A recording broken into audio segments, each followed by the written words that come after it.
지훈의 승진 축하 자리에서 사돈이 말했습니다. 지훈이가 잘 된 건 본인이 알아서 한 거죠, 뭐. 현장 소장 아버지 앞에서 웃으면서 아버지는 아무 말도 하지 않았습니다. 그냥 술잔을 내려놓고 웃었습니다. 근데 그때 지훈이 입을 열었습니다. 장인어른, 그리곤 말했습니다. 사연한담을 찾아와 주셔서 감사합니다. 이야기 시작 전 구독과 좋아요 한 번씩 눌러주시면 감사하겠습니다. 어디서 듣고 계신지 댓글 남겨주시면 그곳으로 행운이 깃들길 기원하겠습니다. 그럼 오늘의 이야기 시작하겠습니다. 박인수가 건설 현장 소장으로 일한 세월은 꼭 35년이었습니다. 1980년대 한강변 아파트 골조를 세울 때도 90년대 지방댐 공사 현장에서 모기에 뜯기며 밤을 새울 때도 2000년대 해외 파견을 나가 이름도 낯선 나라에서 추석을 맞을 때도 인수는 늘 현장에 있었습니다. 가족이 있는 집이 아니라 시멘트 냄새 나는 현장에. 그리고 퇴직한 지 딱 1년이 지났습니다.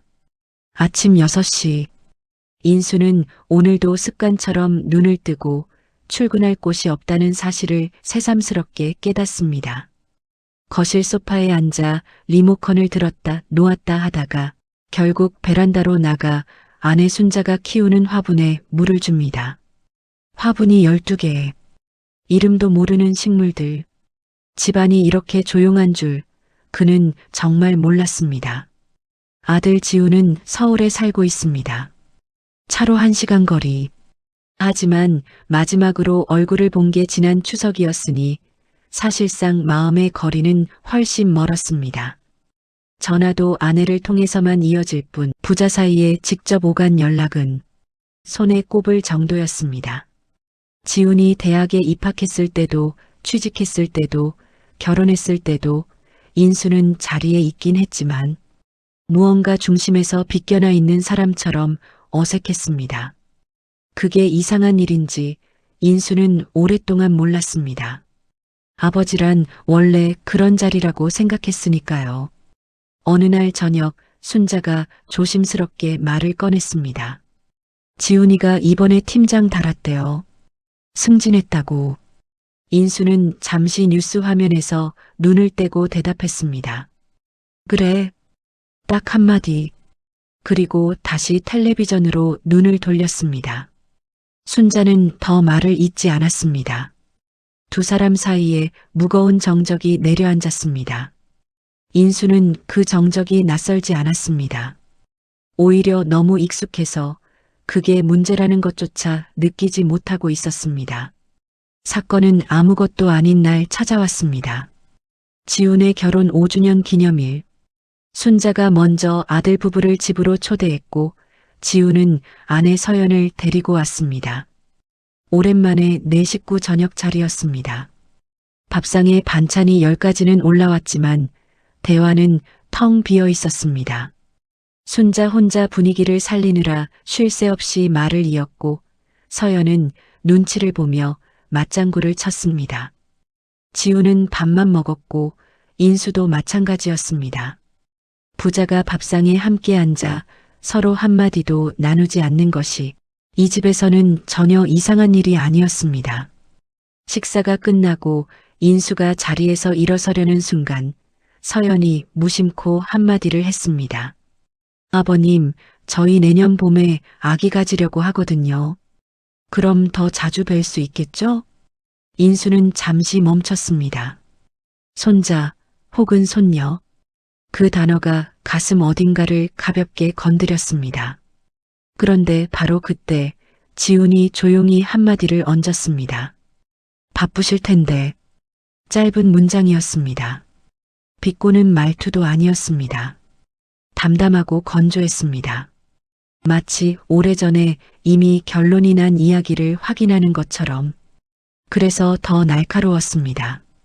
인수는 그 말에 아무 대꾸도 하지 못한 채 방으로 들어갔습니다. 그날 밤 그는 천장을 보며 오래 누워 있었습니다. 가슴 어딘가에서 뭔가 뭉클한 것이 올라오는데 이름을 붙일 수가 없었습니다. 내가 뭘 놓쳤나? 내가 대체 뭘 잘못한 건가? 그 질문이 새벽 내내 머릿속을 맴돌았습니다. 인수는 며칠을 망설였습니다. 아들에게 먼저 연락해 본다는 게 그에게는 생전해보지 않은 일이었습니다. 그는 평생 표현하지 않아도 아는 사이라는 믿음으로 살아왔습니다. 가족이란 그런 것이라고 배웠고 그렇게 살아왔습니다. 아버지는 돈을 버는 사람이고 자식은 그 돈으로 자라는 것이라고, 그게 사랑이라고. 하지만 지훈의 그 담담한 말이 자꾸 머릿속에서 재생되었습니다. 바쁘실 텐데. 결국 인수가 찾아간 곳은 오래된 친구 최달수였습니다. 동갑내기로 인수와 달리 일찌감치 퇴직하고 경기도 외곽에 텃밭을 일구며 사는 사람이었습니다. 달수는 인수의 이야기를 밭두렁에 쪼그려 앉아 조용히 듣더니 삽질을 멈추고 말했습니다. 인수야, 자식이 아버지한테 서운한 게 아니야. 그리운 거야. 서운한 거랑 그리운 거는 달라. 서운하면 잊어버리거든. 그리우면 평생 기억해. 내 아들은 아직 아버지가 필요한 거야. 인수는 피식 웃으려다 웃지 못했습니다. 40살 다 된 자식이 아버지가 필요하다니. 어딘가 우습게 들렸지만 부정할 수가 없었습니다. 자신도 40에 돌아가신 아버지가 아직도 가끔 그리웠으니까요. 달수가 덧붙였습니다. 그리고 인수야, 솔직히 말해. 너 지금 뭐가 무서운 거야? 거절당하는 거 무서운 거잖아. 근데 생각해봐. 내 아들이 평생 너한테 거절당한 게 몇 번인데. 그 말에 인수는 할 말이 없었습니다. 그리고 인수는 결심했습니다. 지훈에게 먼저 손을 내밀겠다고. 어떤 방식으로든. 인수가 선택한 방법은 단순했습니다. 아들 회사 근처로 찾아가는 것. 사전 연락은 하지 않았습니다. 했다가 거절당할까 봐서였습니다. 지하철을 3번 갈아타고 강남 한복판에 내렸을 때 인수는 자신이 완전히 낯선 세계에 들어왔다는 것을 느꼈습니다. 유리벽으로 된 빌딩들, 빠르게 걷는 젊은이들, 점심시간에 북적이는 식당 골목. 현장 사무소와는 전혀 다른 세계였습니다. 아들이 매일 이런 세계에서 살고 있었구나. 지훈의 회사 앞 카페에 앉아 2시간을 기다렸습니다. 아메리카노 한 잔을 시켜놓고 커피가 다 식도록 마시지도 않은 채로 옆 테이블의 젊은 직장인들이 노트북을 두드리고 요란하게 웃는 소리가 들렸습니다. 인수는 그 소리가 어색하지 않았습니다. 그냥 자신이 여기 있으면 안 되는 사람 같은 느낌이 들었을 뿐입니다. 마침내 점심시간에 지훈이 동료들과 웃으며 건물 밖으로 나오는 모습이 보였습니다. 인수는 손을 들었습니다. 지훈은 아버지를 보고 잠시 굳었습니다. 놀란 기색, 그리고 당혹감. 동료들 앞에서 어쩔 수 없이 다가왔습니다. 갑자기 왜요? 인수는 준비했던 말들이 전부 어디론가 사라진 것을 느꼈습니다. 그냥 밥이나 먹자고 했습니다. 지훈은 이미 약속이 있다고 짧게 거절하고 동료들 쪽으로 돌아섰습니다. 인수는 식은 아메리카노를 혼자 다 마시고 지하철을 탔습니다. 창밖에 터널이 이어지다 끊어지는 것을 보면서 이게 맞는 건가 생각했습니다. 하지만 포기하지는 않았습니다.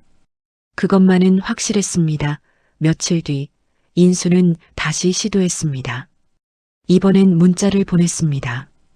아들에게 문자를 먼저 보낸 게 살면서 몇 번이나 됐는지 세어보니 손가락으로 꼽을 수 있었습니다.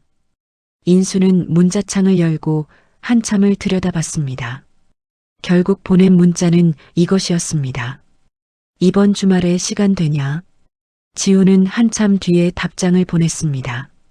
왜요? 인수는 답을 쓰다 지우다를 반복했습니다. 결국 보낸 문자는 이것이었습니다. 할 말이 있다. 주말 지훈이 왔습니다. 아내 서연 없이 혼자였습니다. 거실에 마주 앉은 두 사람 사이에 어색한 공기가 흘렀습니다.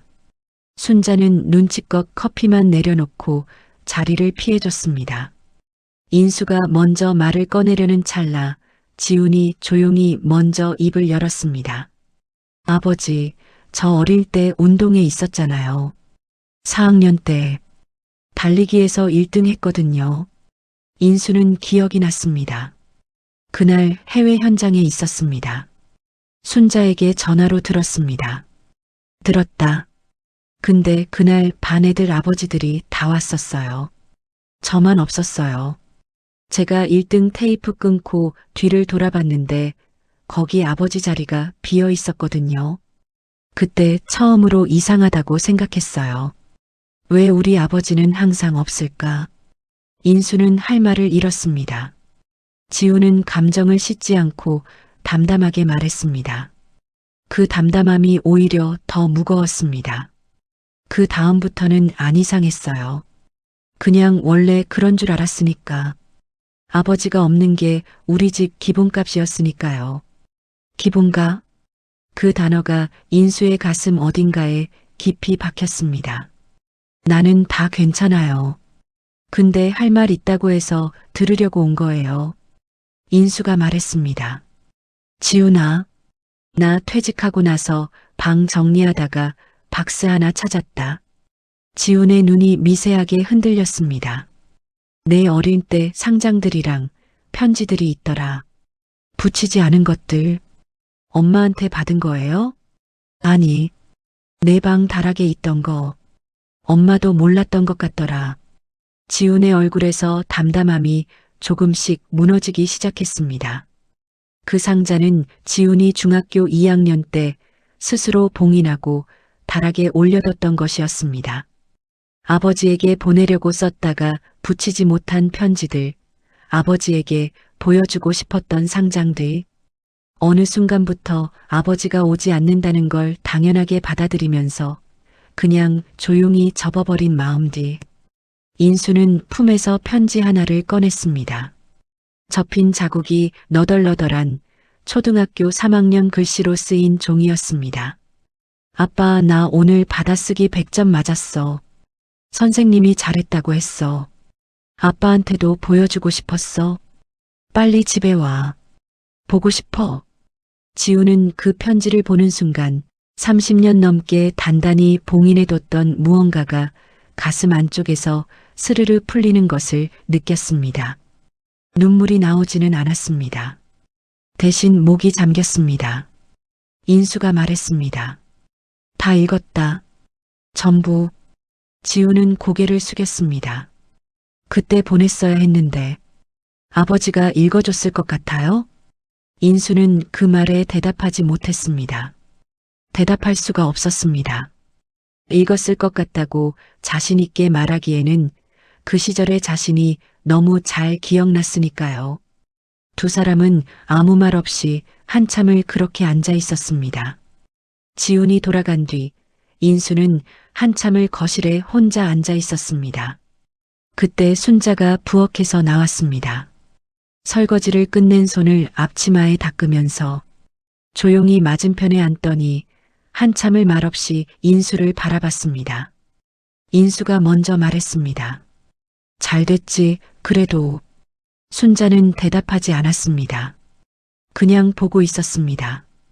그 눈빛이 평소와 달랐습니다. 인수는 괜히 불편해져서 시선을 피했습니다. 그런데 순자가 입을 열었습니다. 인수 씨, 나 할 말 있어요. 인수는 순자가 인수 씨라고 부르는 걸 오래간만에 들었습니다. 평소엔 여보였는데 인수 씨라고 부를 때는 되게 진지한 얘기가 나왔습니다. 지훈이 4학년 운동회 날 기억해요? 오늘 지훈한테도 들었다. 나한테도 들어요. 그날 지훈이 1등하고 뒤를 돌아봤을 때 나 거기 있었어요. 근데 지훈이가 나를 보더니 그냥 돌아서더라고요. 엄마는 봤는데 찾는 건 아버지였으니까. 인수는 아무 말도 하지 못했습니다. 그날 집에 오는 길에 지훈이가 나한테 물었어요. 아빠는 왜 맨날 없냐고. 나는 뭐라고 했는지 알아요? 뭐라고 했어? 바빠서 그렇다고 했죠. 아빠가 우리 먹여 살리느라 바빠서 그렇다고. 그리고 지훈이가 뭐라고 했는지 알아요? 인수는 고개를 저었습니다. 그럼 나는 아빠 없어도 돼. 돈은 내가 나중에 벌면 되니까. 인수는 그 말을 듣는 순간 가슴 어딘가가 쿵 하고 내려앉는 것을 느꼈습니다. 10살짜리가 한 말이에요. 나는 그 말이 너무 무서워서 그날 밤에 혼자 엄청 울었어요. 그리고 당신한테는 말 안 했어요. 왜? 말해봤자 당신이 현장 그만둘 것도 아니고 그렇다고 지훈이 마음이 바뀌는 것도 아니니까.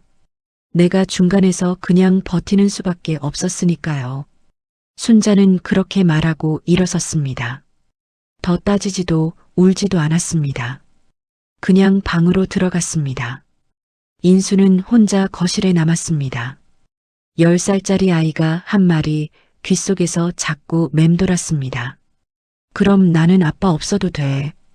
그게 체념이었는지 상처였는지 아니면 그냥 어린아이의 투정이었는지 인수는 끝내 알 수 없었습니다. 다만 한 가지는 알았습니다. 그 말이 나오기까지 순자가 혼자 얼마나 많은 밤을 버텼는지. 인수는 그날 밤 베란다에 나가 오래 서 있었습니다.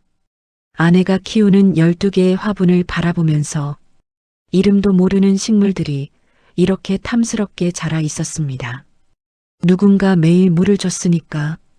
그로부터 며칠 뒤 인수는 다시 지훈에게 연락했습니다. 이번엔 지훈도 망설임 없이 왔습니다. 전보다 조금 빨리. 인수는 그날 하려던 말을 꺼냈습니다. 지훈아, 그 박스에 편지 말고 또 있었다. 지훈이 눈을 들었습니다. 인수가 방에서 낡은 봉투 하나를 들고 나왔습니다. 봉투 안에서 꺼낸 것은 상장들이었습니다. 초등학교, 중학교, 고등학교, 크고 작은 상장들이 날짜 순서대로 정리돼 있었습니다. 다 내 거다. 아무도 시상식에 못 가졌던 것들. 지훈은 상장들을 하나씩 넘겼습니다. 자신도 잊고 있던 것들이 거기 있었습니다. 중학교 2학년 때 수학경시대회 상장, 고등학교 3학년 때 모범상, 전부 혼자 받고 혼자 집에 가져왔던 것들. 이걸 왜 갖고 있었어요? 버리기 싫었다. 저한테 주려고요? 아니, 그냥 갖고 싶었어.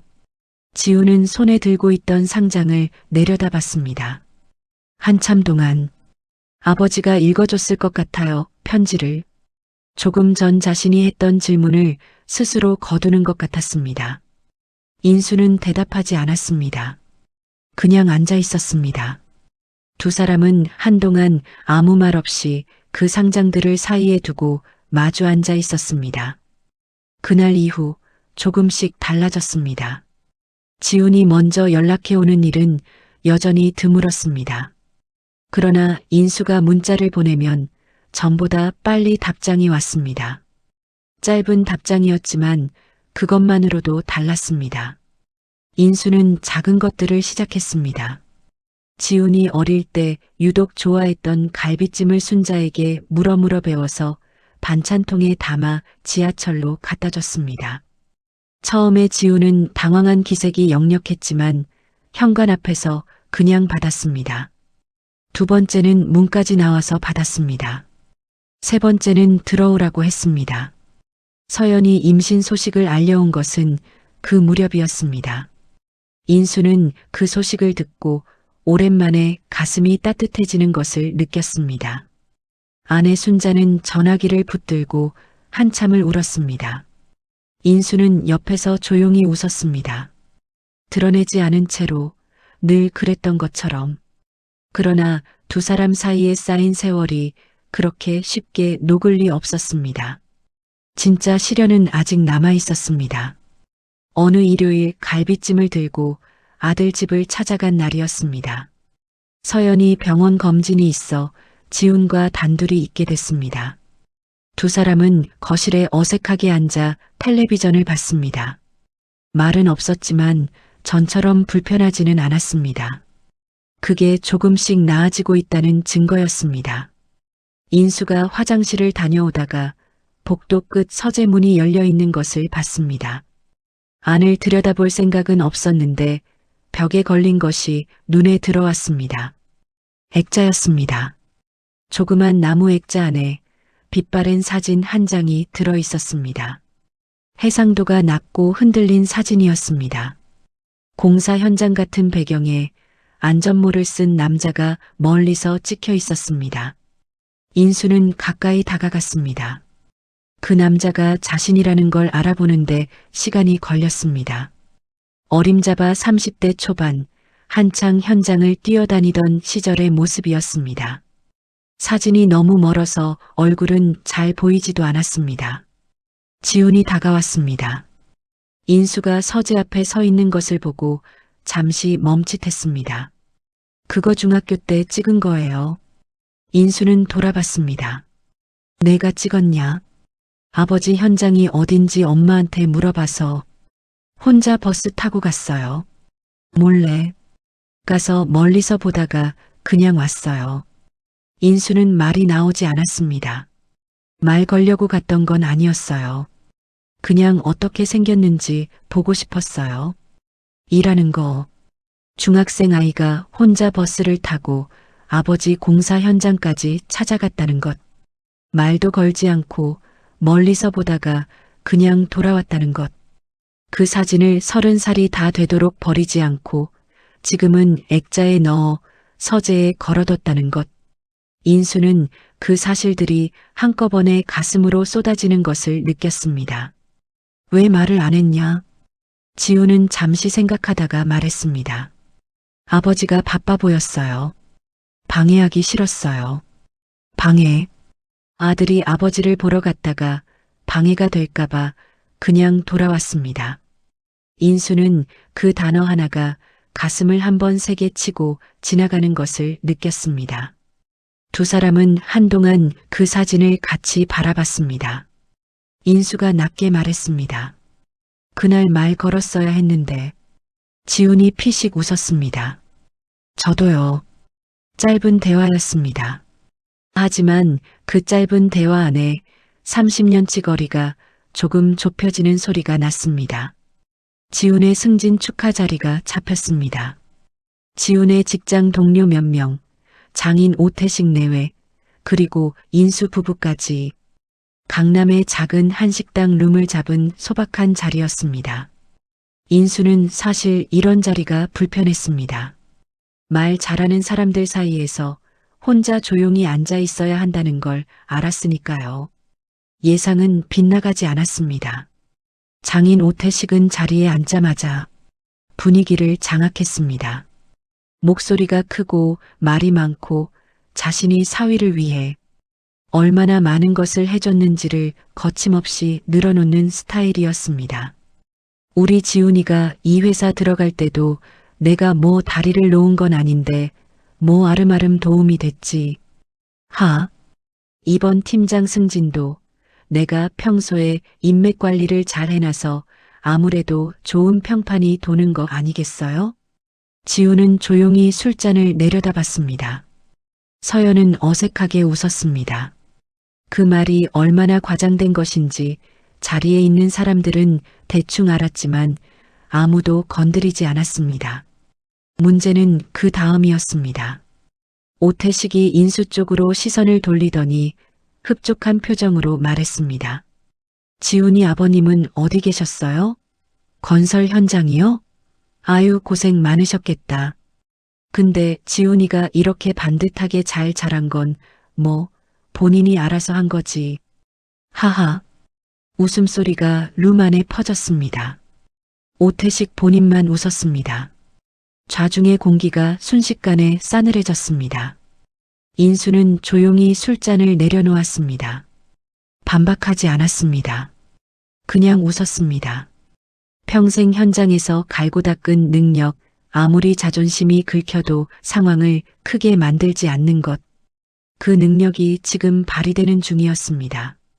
순자는 눈을 내리깔고 젓가락을 만지작거렸습니다.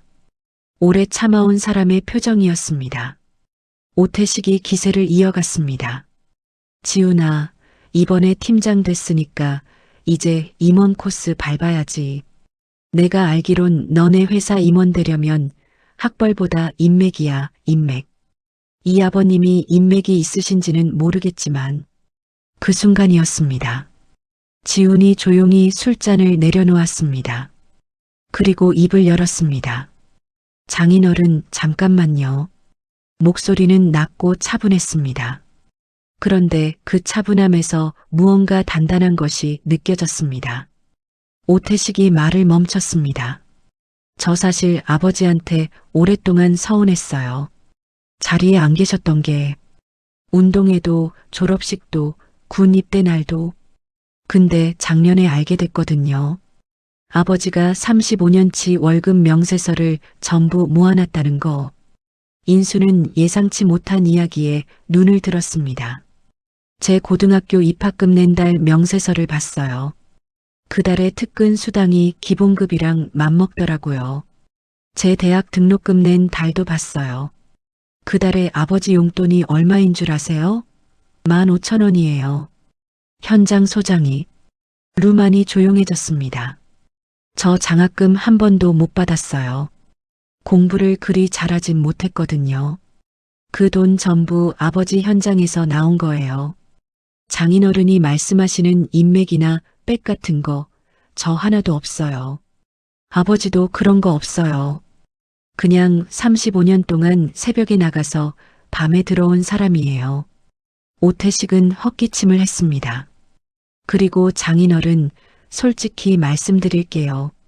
저 이번 팀장 승진, 장인어른 인맥이랑 관계없어요. 제가 3년 동안 프로젝트 3개 치고 올라간 거예요. 그거 장인어른도 아시잖아요.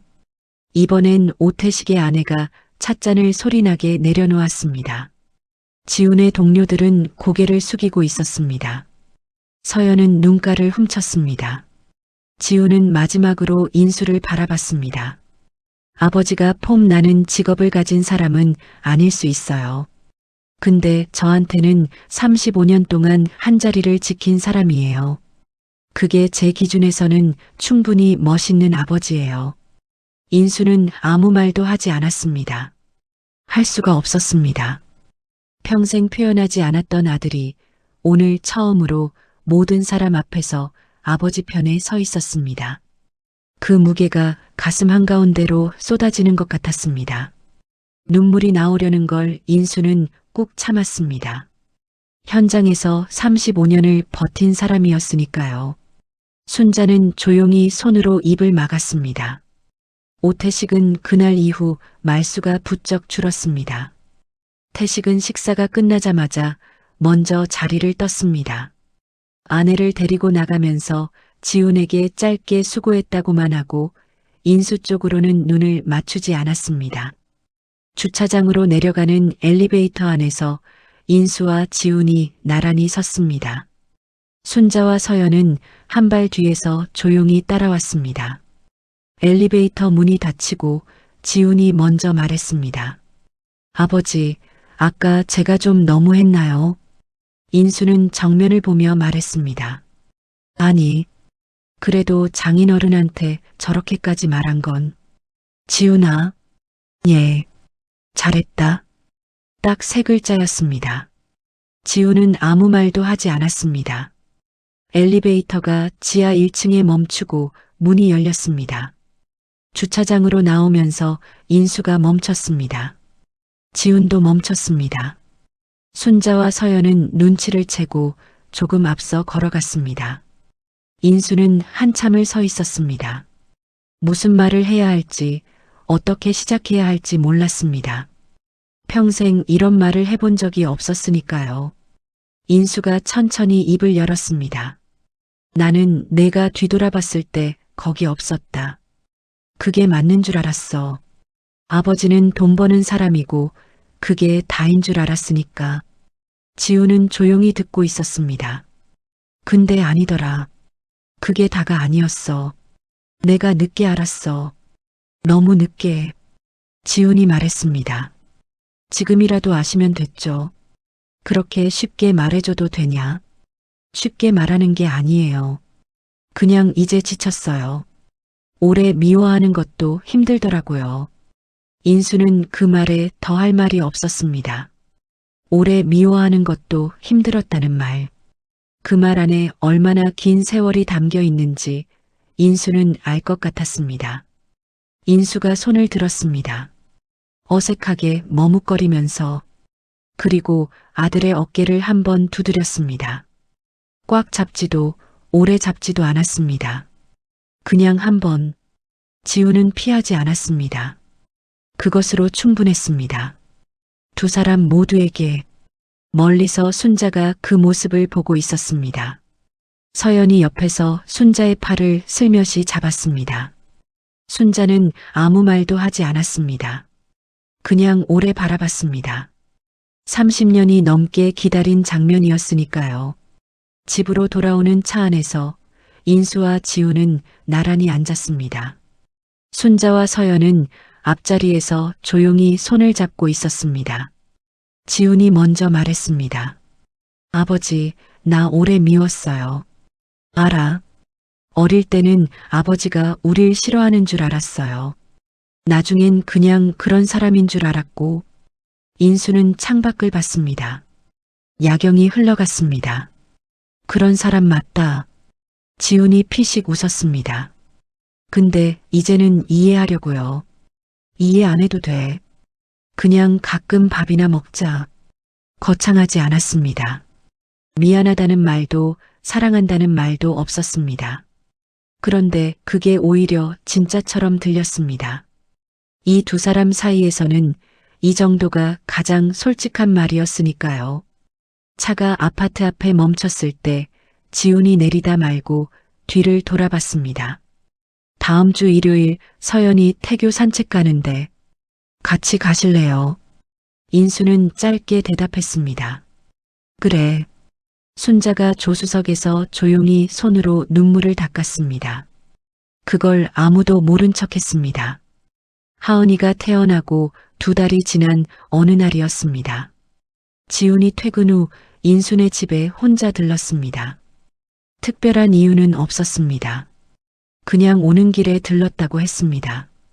그 그냥이 얼마나 큰 변화인지 인수는 알았습니다. 차를 마시다가 지훈이 물었습니다. 아버지, 그 월급 명세서 아직 있어요? 인수가 잠시 멈췄다가 일어났습니다. 안방으로 들어가 장롱 맨 아래 칸을 열었습니다. 거기 낡은 갈색 봉투가 하나 있었습니다. 꺼내서 지훈 앞에 내려놓았습니다. 지훈이 봉투를 열었습니다. 35년치 월급 명세서가 날짜 순서대로 들어 있었습니다. 맨 처음 명세서는 1983년이었습니다. 손때가 타서 누렇게 변해 있었습니다. 지훈이 한 장 한 장 넘겼습니다. 중간쯤에서 멈췄습니다. 1994년 3월. 인수의 손가락이 그 명세서 위에 살짝 얹혔습니다. 그달에 내가 고등학교 입학했다. 지훈은 숫자들을 눈으로 훑었습니다. 기본급, 특근 수당, 위험 수당. 그달의 실수령액이 지훈의 고등학교 입학금과 거의 같았습니다. 지훈이 다시 넘겼습니다. 1997년 3월. 대학교 입학 등록금. 그달 명세서의 특근 수당란이 유독 높았습니다. 인수가 그달에 얼마나 많은 밤을 현장에서 보냈는지 숫자가 말해주고 있었습니다. 지훈은 한참 동안 명세서를 들여다봤습니다. 그리고 조용히 물었습니다. 아버지 용돈은요? 인수가 1997년 4월 명세서를 꺼내 손가락으로 짚었습니다. 15,000원이었습니다. 지훈은 그 숫자를 보고 한동안 아무 말도 하지 않았습니다. 창밖을 봤습니다. 눈물이 나오려는 것을 참는 것 같았습니다. 남자 둘이 앉아있는 자리였으니까요. 한참 뒤에 지훈이 말했습니다. 이거 왜 이렇게 오래 모아놨어요? 인수는 잠시 생각했습니다. 나중에 내가 물어볼 것 같아서. 물어볼 줄 알았어요? 언젠가는 물어볼 것 같았어. 아버지가 도대체 뭘 했냐고.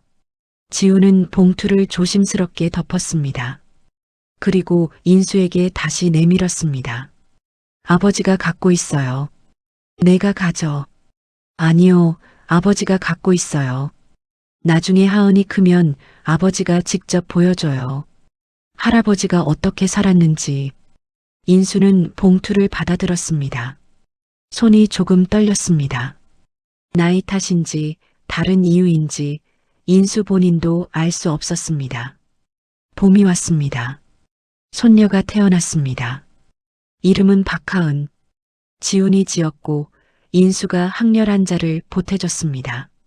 처음으로 두 사람이 함께 결정한 일이었습니다. 인수는 매주 일요일 아들 집에 갔습니다. 갈비찜을 들고 가는 날도 있었고 그냥 빈손으로 가는 날도 있었습니다. 하은이를 안고 베란다에 나가 햇볕을 쬐는 것이 어느새 인수의 가장 좋아하는 시간이 됐습니다. 지우는 여전히 말이 많은 편은 아니었습니다. 인수도 마찬가지였습니다. 그러나 두 사람 사이의 침묵은 이제 달랐습니다. 불편한 침묵이 아니라 서로를 알고 있는 사람들 사이의 침묵이었습니다. 어느 일요일 저녁 밥을 다 먹고 소파에 앉아 있는데 하은이가 기어서 인수 쪽으로 왔습니다. 그리고 인수의 무릎을 잡고 일어서려다 털썩 주저앉고 또 잡고 일어서려다 또 털썩 주저앉았습니다. 그러고는 인수를 올려다보며 방긋 웃었습니다. 인수는 아이를 번쩍 들어 안았습니다.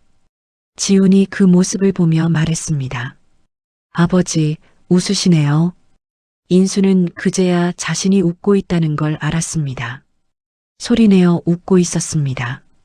어색하지 않게. 그래, 웃긴 놈이네. 지훈도 따라 웃었습니다. 창밖으로 봄볕이 들어왔습니다. 인수는 하은이를 아는 채로 오래된 것들을 떠올렸습니다.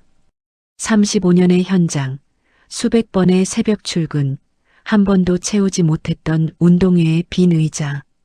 그리고 지금 이 아이는 할아버지 품에서 웃고 있었습니다. 빈 의자는 이제 항상 거기 있었습니다. 그것도 아주 든든하게. 오늘 이야기 어떠셨나요? 우리는 종종 표현하지 않아도 안다고 믿습니다. 하지만 어쩌면 표현하지 않았기 때문에 몰랐던 것들이 더 많을지도 모릅니다.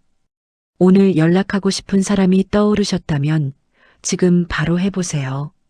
늦었다고 생각할 때가 가장 빠른 때입니다. 오늘 영상 재밌게 보셨다면 구독과 좋아요 눌러주시면 감사하겠습니다.